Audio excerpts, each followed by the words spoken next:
दोस्तों, आखिरकार उत्तम नगर केस में वही हुआ जिसका डर था। आप जरा इस न्यूज़पेपर कटिंग को देखिए। इस पर साफ साफ लिखा है कि रंग नहीं बल्कि पुराने झगड़े की वजह से विवाद हुआ और तरुण की उस लड़ाई में जान ले ली गई। जी हाँ दोस्तों, पिछले 2 दिनों से सोशल मीडिया पर जिस तरह का माहौल बनाया जा रहा था, जिस तरह से लगातार यह कहा जा रहा था कि देखिए देश में क्या हो रहा है, क्या एक हिंदू सुरक्षित नहीं है, क्या कोई होली भी नहीं खेल सकता।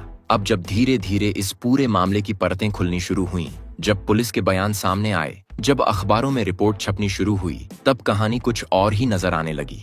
और यही वजह है कि आज हम आपको इस पूरे मामले को शुरुआत से लेकर अब तक बिल्कुल शांत दिमाग से समझाने की कोशिश कर रहे हैं, क्योंकि किसी भी घटना को समझने के लिए जरूरी है कि हम सिर्फ सोशल मीडिया की पोस्ट या ट्रेंडिंग हैशटैग पर भरोसा न करें, बल्कि देखें कि जांच एजेंसियां क्या कह रही हैं, पुलिस क्या बता रही है और जमीन पर रहने वाले लोग क्या कह रहे हैं। दोस्तों, सबसे पहले आपको इस घटना की टाइमलाइन समझनी होगी, क्योंकि बिना टाइमलाइन समझे यह पूरा मामला अधूरा रह जाएगा। बताया जा रहा है कि 4 मार्च की रात करीब 11 बजे पुलिस को एक कॉल किया गया और कॉल करने वाले ने बताया कि इलाके में झगड़ा हो गया है और एक युवक के सिर में गंभीर चोट लगी है। जब पुलिस वहां पहुंची तो मामला वैसा बिल्कुल नहीं था जैसा शुरुआत में बताया गया था। वहां सिर्फ एक व्यक्ति नहीं बल्कि कई लोग घायल हालत में मौजूद थे। बताया जाता है कि एक तरफ 5 लोग बैठे हुए थे जिन्हें चोट लगी थी और दूसरी तरफ 3 लोग घायल थे। यानी साफ था कि यह किसी एक व्यक्ति पर हमला नहीं बल्कि दोनों तरफ से हुई मारपीट का मामला था। पुलिस ने तुरंत सभी लोगों को उठाया और अस्पताल पहुंचाया और वहीं से इस पूरी घटना की जांच शुरू हो गई। अब यहाँ एक और बात सामने आती है कि इस पूरे मामले में सिर्फ तरुण ही नहीं बल्कि कई और लोग भी घायल हुए थे। कुछ रिपोर्ट यह भी बता रही हैं कि एक 13 साल का बच्चा भी इस झगड़े में घायल हुआ और उसे सफदरजंग अस्पताल में भर्ती कराया गया, जहां उसकी हालत को देखते हुए उसे आईसीयू में रखा गया। कुछ अन्य लोगों की पसलियों में भी चोट आने की बात कही जा रही है। यानी यह पूरी घटना सिर्फ 2 लोगों के बीच की नहीं थी, बल्कि एक बड़ा झगड़ा था जिसमें कई लोग शामिल थे। लेकिन जैसे जैसे यह मामला सोशल मीडिया पर फैलता गया, वैसे वैसे पूरी चर्चा का केंद्र सिर्फ एक नाम बन गया और वह नाम था तरुण। दोस्तों, इसमें कोई शक नहीं है कि तरुण को गंभीर चोट लगी और बाद में 5 मार्च को उसकी स्थिति और खराब हो गई, और वही इस पूरे मामले का सबसे दुखद पहलू है। लेकिन सवाल यह है कि क्या यह मामला वैसा था जैसा सोशल मीडिया पर बताया जा रहा था? क्या यह सच में कोई धार्मिक टकराव था या फिर यह 2 परिवारों के बीच पुरानी रंजिश का नतीजा था? यही सवाल जब पत्रकारों ने द्वारका के डीसीपी कुशल पाल सिंह से पूछा तो उन्होंने साफ तौर पर कहा कि शुरुआती जांच में ऐसा कोई सबूत नहीं मिला है जिससे यह कहा जाए कि यह घटना किसी धर्म के नाम पर हुई थी। उन्होंने यह भी बताया कि दोनों परिवार एक दूसरे को पिछले 50 साल से जानते हैं और इससे पहले भी इनके बीच कई बार झगड़े हो चुके हैं। कभी पार्किंग को लेकर, कभी गली में गाड़ी खड़ी करने को लेकर, तो कभी छोटे मोटे घरेलू विवादों को लेकर। यानी पुलिस की बात अगर माने तो यह कोई पहली बार नहीं था जब दोनों पक्षों के बीच बहस हुई हो, बल्कि पहले भी कई बार ऐसे विवाद हुए थे। लेकिन इस बार मामला ज्यादा बढ़ गया और झगड़ा इतना बढ़ा कि कई लोग घायल हो गए और उसी दौरान तरुण को भी गंभीर चोट लगी। यही वजह है कि पुलिस ने शुरुआत में इस मामले को अटेम्प्ट टू मर्डर यानी जान से मारने की कोशिश की धारा में दर्ज किया। लेकिन जब अगले दिन तरुण की स्थिति और बिगड़ी तो उसी केस में मर्डर की धारा भी जोड़ दी गई। अब बात करते हैं उस चीज की जिसने इस पूरे मामले को देश भर में चर्चा का विषय बना दिया, और वह था सोशल मीडिया। पिछले 48 घंटों में हजारों पोस्ट और ट्वीट सामने आए जिनमें कहा गया कि यह हमला सिर्फ इसलिए हुआ क्योंकि तरुण होली खेल रहा था। कुछ पोस्ट में यह भी कहा गया कि हमला करने वालों ने धार्मिक नारे लगाए। लेकिन जब पुलिस से इस बारे में सवाल किया गया तो अधिकारियों ने कहा कि उन्हें अभी तक ऐसी कोई पुष्टि नहीं मिली है कि उस समय इस तरह के नारे लगाए गए थे। इसके साथ साथ एक और कहानी सोशल मीडिया पर तेजी से फैल रही है। कुछ लोग दावा कर रहे हैं कि उस दिन तरुण जिम से वापस आ रहा था और उसके साथ उसके कुछ दोस्त भी थे। कहा जा रहा है कि गली में पहुंचने के बाद बहस शुरू हुई और बहस धीरे धीरे झगड़े में बदल गई और उसी दौरान मारपीट शुरू हो गई। कुछ लोग यह भी कह रहे हैं कि जब झगड़ा ज्यादा बढ़ गया तो वहां मौजूद कई लोग वहां से भाग गए और उसी दौरान तरुण को ज्यादा चोट लगी।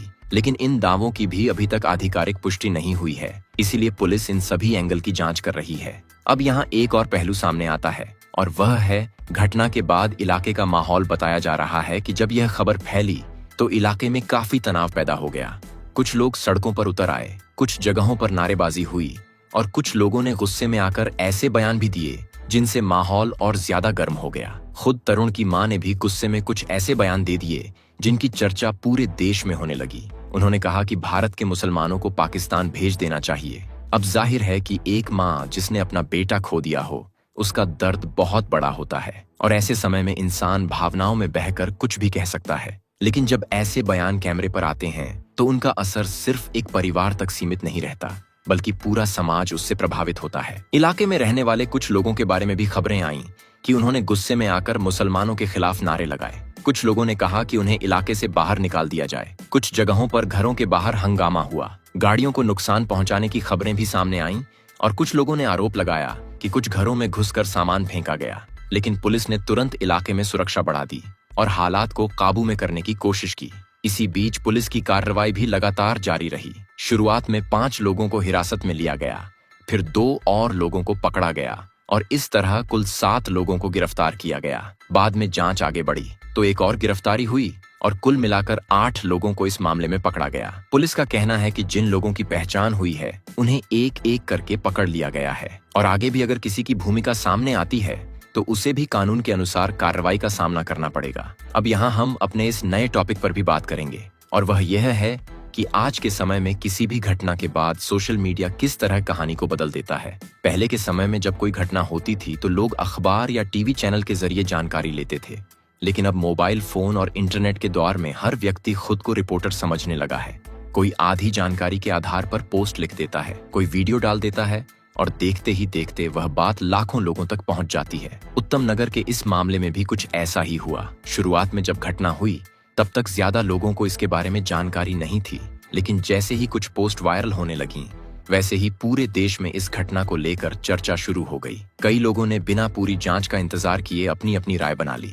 किसी ने इसे धार्मिक टकराव बता दिया तो किसी ने कहा कि असली कहानी कुछ और है। यही वजह है कि कई पत्रकार और विश्लेषक यह सवाल उठा रहे हैं कि क्या हमें हर घटना के बाद तुरंत फैसला सुना देना चाहिए या फिर हमें जांच पूरी होने का इंतजार करना चाहिए, क्योंकि कई बार जो कहानी शुरुआत में सामने आती है वही बाद में बदल जाती है और असली सच्चाई कुछ और निकलती है। दोस्तों, यह पूरा मामला हमें एक और बात भी सिखाता है कि समाज में रहने वाले लोगों के बीच छोटी छोटी बातें कितनी जल्दी बड़े विवाद में बदल सकती हैं। कभी गाड़ी खड़ी करने को लेकर बहस हो जाती है, कभी रास्ते को लेकर झगड़ा हो जाता है और कभी होली या किसी त्योहार के दौरान मजाक भी विवाद का कारण बन जाता है। अगर समय रहते ऐसे झगड़ों को शांत नहीं किया जाए तो वही झगड़ा आगे चलकर बड़ी घटना का रूप ले सकता है। पुलिस का कहना है कि इस मामले की जांच अभी भी जारी है।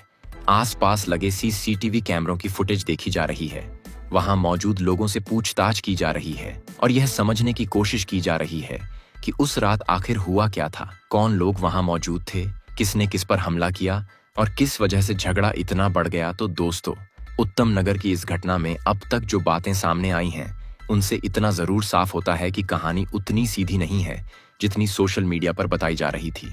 यहाँ 2 परिवारों के बीच पुराना विवाद भी सामने आ रहा है। कई लोग घायल हुए थे। पुलिस ने तुरंत कार्रवाई भी की थी और आरोपियों को पकड़ भी लिया गया था, लेकिन इसके बावजूद यह मामला कुछ ही घंटों में पूरे देश की बहस बन गया। अब सवाल यह है कि आखिर सच क्या है? क्या यह सिर्फ 2 परिवारों के बीच झगड़ा था जो अचानक हिंसक हो गया या फिर इसके पीछे कोई और वजह थी? इसका जवाब पूरी जांच के बाद ही साफ हो पाएगा। लेकिन इतना जरूर है कि इस घटना ने एक बार फिर यह दिखा दिया है कि सोशल मीडिया के दौर में खबरें कितनी तेजी से फैलती हैं और कई बार सच सामने आने से पहले ही लोग अपनी अपनी कहानी बना लेते हैं। तो आप इस पूरे मामले को किस नजर से देखते हैं? क्या आपको लगता है कि सोशल मीडिया ने इस घटना को जरूरत से ज्यादा बड़ा बना दिया या फिर आपको लगता है कि अभी भी कई सवालों के जवाब बाकी हैं? अपनी राय जरूर बताइए, क्योंकि किसी भी समाज में खुलकर चर्चा होना भी उतना ही जरूरी है जितना सच का सामने आना जरूरी होता है।